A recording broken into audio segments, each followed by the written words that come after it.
साथियों नमस्कार। कोविड-19 आज के ठीक 4 साल पहले आया था या फिर यूँ कहें 2020 और 21 के आसपास देश में कोरोना काल जब आया था, तब देश की 60 से 70% आबादी जो है, वो पलायन कर चुकी थी। मतलब अगर देश में जो यूपी, बिहार के लोग हैं, वो ज़्यादातर दिल्ली, गुजरात, पंजाब, महाराष्ट्र, हरियाणा, राजस्थान यहाँ पर जो है काम करने के लिए लोग यहाँ से गए थे। और जिस दौर देश में कोविड-19 का एक भयानक प्रकोप जो है भारत देश पर छाया था, उस टाइम पर लोग ने पैदल जो है किसी साधन ना होने की वजह से, मतलब क्योंकि उस टाइम पे देश में काफ़ी भयंकर तरीके से महामारी फैल चुकी थी। उस टाइम लोगों ने क्या किया था कि पैदल ही सड़क यात्रा के दौरान दिल्ली, महाराष्ट्र चाहे जो भी राज्य हो, वहाँ से यूपी, बिहार तक का रास्ता पैदल ही नाप दिया था। और आज ठीक 4 से 5 साल बाद जो है देश में वही हालात बन चुके हैं कि जो मिडिल ईस्ट में वार चल रहा है, उस वार के चलते काफ़ी सारी दिक्कतें जो है वो देखने को मिल रही हैं। ऐसा कि मतलब ये कहना मतलब थोड़ा उचित होगा कि भारत में फ़िलहाल अभी किसी भी प्रकार का ऐसा कोई मतलब दौर नहीं चल रहा है कि जैसे जो वार बाहर चल रहा है, भारत में इसकी कोई भी आशंका नहीं जताई जा रही है। लेकिन सबसे बड़ी बात मैं आपको ये बता दूँ कि मिडिल ईस्ट वार के चलते अभी भारत में सबसे बड़ी दिक्कत जो है वो गैस की चल रही है और एलएनजी और एलपीजी सिलेंडर वगैरह की चल रही है। और सबसे बड़ी चीज़ मैं आपको ये बता दूँ कि देश में बीते कुछ दिनों से ये माहौल बन गया है कि गैस की किल्लत इस प्रकार से हो चुकी है कि लोगों ने जो है आपस में अफरा-तफरी जो है वो मचा दी है। अगर यूँ कहें एक उदाहरण के तौर पर कि देश में इस समय जो हालात बन चुके हैं, अभी पीछे 1 दिन पहले जो है भारत के प्रधानमंत्री श्री नरेंद्र मोदी जी का एक संबोधन आया था। उस संबोधन के दौरान आपने देखा था कि नरेंद्र मोदी जी ने कल अभी रात में ही उन्होंने ये कह दिया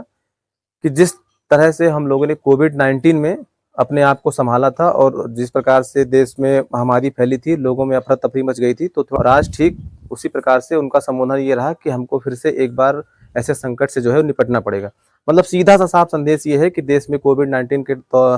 टाइम पर जो चीज़ें हुई थी, आज के टाइम पे फिर से ऐसे संकट आ सकते हैं, तो हमें आपस में जो है धैर्य बनाए रखना होगा। मेरा आप सभी लोगों से संदेश ये है कि किसी भी प्रकार का मतलब पैनिक ना फैलाएँ, आपस में मतलब सही तरीके से रहें, क्योंकि गाँव वगैरह में क्या होता है कि लोग लकड़ी वगैरह जला के खाना बना लेंगे, पर बाहर जो शहर में रह रहे हैं, उनके लिए सबसे बड़ी दिक्कत आ जाएगी, क्योंकि गैस अगर नहीं मिलेगी, तो ज़्यादा से ज़्यादा 2 से 4 दिन वो लोग अपना समय चला लेंगे, उसके बाद दिक्कत कुछ ज़्यादा बढ़ जाएगी। और सबसे बड़ी समस्या मैं आपको बता दूँ कि देश में जो एलपीजी का और सीएनजी का तमाम सारे जो गैस हैं, जो पेट्रोल, डीजल है, मतलब जो निर्यात इनका होता है, जो आवागमन होता है, ये स्ट्रेट ऑफ हार्मोज से होता है, जो मिडिल ईस्ट के कब्जे में है इस समय, जो कि ईरान अपने कब्जे में ले रखा है। अब ईरान ने उसको पूर्ण रूप से प्रतिबंधित कर दिया, मतलब जितनी भी जहाज़ें थी वहाँ से नहीं आ रही हैं। तो फिलहाल इन्हीं सब चीज़ों को देखते हुए देश के प्रधानमंत्री का संबोधन था कि कृपया करके पैनिक ना हो, देश में जो भी चीज़ें जिस प्रकार से चल रही हैं, वो हालात बनाए रखने के लिए थोड़ा सरकार जो है इस पर काम कर रही है, पर विपक्ष इस पर कहीं न कहीं अब थोड़ा हावी हो जाएगा। तो मेरा आप सभी लोगों से संदेश रहेगा कि इस पर घबराएँ नहीं, सरकार जो भी चीज़ें हैं अपने हद तक थोड़ा बहुत करेगी और जैसी भी नई जानकारी आप तक आएगी, हम आपको ज़रूर बताएँगे। लेकिन हाँ, एक सबसे बड़ी जानकारी आपको दे देते हैं कि कोविड-19 का जब दौर था, उस दौर में जब चीज़ों पे प्रतिबंध लगा था, लोग सबसे ज़्यादा घरों में कैद हो गए, तो उसमें इंटरनेट पर दबाव बन गया था। दबाव कहने का मतलब यूँ कहें कि 2019 से लेकर 2021 के बीच में सबसे बड़ा जो है प्रेशर पड़ा था, तो इंटरनेट पे पड़ा था। तो कंपनियों ने इसका फ़ायदा उठा लिया। कहने का मतलब जो आपको 1 जीबी डाटा उस टाइम पे ₹11 का मिलता था, वही डाटा ठीक 1 साल बाद आपको जो है ₹21 या ₹22 पहुँच गया। और आज इंटरनेट अगर देखा जाए, तो जो रिचार्ज आपने 2019-20 में ₹149 प्रति माह का देखा था, वही रिचार्ज आज ठीक ₹249 का हो गया है। मतलब सीधे-सीधे 100% बढ़ोतरी हुई है। ₹100 सीधे-सीधे रिचार्ज पे बढ़ा है। वही आज के दौर में क्या है कि अगर एलपीजी गैस सिलेंडर पर अगर प्रतिबंध लगा, मतलब प्रतिबंध यूँ कहें कि अगर समस्या बढ़ी या फिर उस पर जो है थोड़ा दबाव पड़ा और एलपीजी और डीजल, पेट्रोल इन सब चीज़ों पे अगर थोड़ा क्राइसिस हुए, तो सबसे बड़ा प्रभाव इलेक्ट्रिक सामानों पर होगा। मतलब इलेक्ट्रिक सामान यूँ कहें